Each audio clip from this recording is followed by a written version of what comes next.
سوات میں دو سیاسی جماعتوں کے درمیان تصادم کا خطرہ پیدا ہو گیا ہے۔ وزیر اعلیٰ محمود خان کا شنگلہ میں بیان کی بعد خطرات بڑھ گئی ہے۔ وزیر اعلیٰ نے شنگلہ میں جلسہ کرتے ہوئے جے یو آئی کی ریلیوں کو صبح خیبر پختونخوا سے نہ گزرنے کا اعلان کر دیا۔ میں یہ کہنا چاہتا ہوں جمعیت العلماء اسلام والوں کو کہ سن لو، آپ جس لاک ڈاؤن کی بات کرتے ہو انشاءاللہ پہلے تو آپ لوگوں میں ہمت نہیں ہے کہ آپ ادھر جائیں گے، اور اگر آپ لوگوں کا ہے تو انشاءاللہ خیبر پختونخوا میں سے ہم آپ کو گزرنے نہیں دیں گے۔ یہ میرا آپ سے وعدہ ہے کہ کوئی بھی بندہ انشاءاللہ اسلام آباد نہیں پہنچے گا۔ اس اعلان کے بعد جے یو آئی کے مرکزی رہنما اکرم درانی نے کہا کہ جے یو آئی کے کارکن وزیر اعلیٰ خیبر پختونخوا میں محمود خان کو گھر سے بھی نہ نکلنے دیں گے اور ان کو گھر پر ہی نظر بند کر دیں گے۔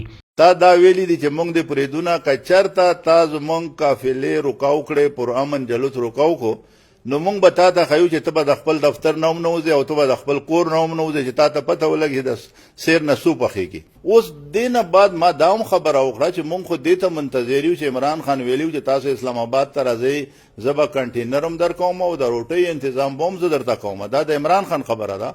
اوس مونږ دا غوښتنه کوو چې کنټینر څه شو، زرداری صاحب عدالت ته راوسته، نن تاسو وګورئ په ټي وي باندې چلی، او د زرداری صاحب سټیټمنټ دی چې مونږ د مولانا فضل الرحمان صاحب سره یو او مونږ پورا هر څه کې ورسره یو۔ اکرم درانی کے بیان کے بعد ضلع سوات میں تحریک انصاف اور جے یو آئی کے کارکنوں میں رابطے تیز ہو گئی ہے اور دونوں جماعتوں کی سیاسی کارکنوں میں تصادم کا خطرہ پیدا ہو گیا ہے۔ اب دیکھنا ہی ہے کہ ضلع انتظامیہ اس کو کیسے کنٹرول کرتی ہے۔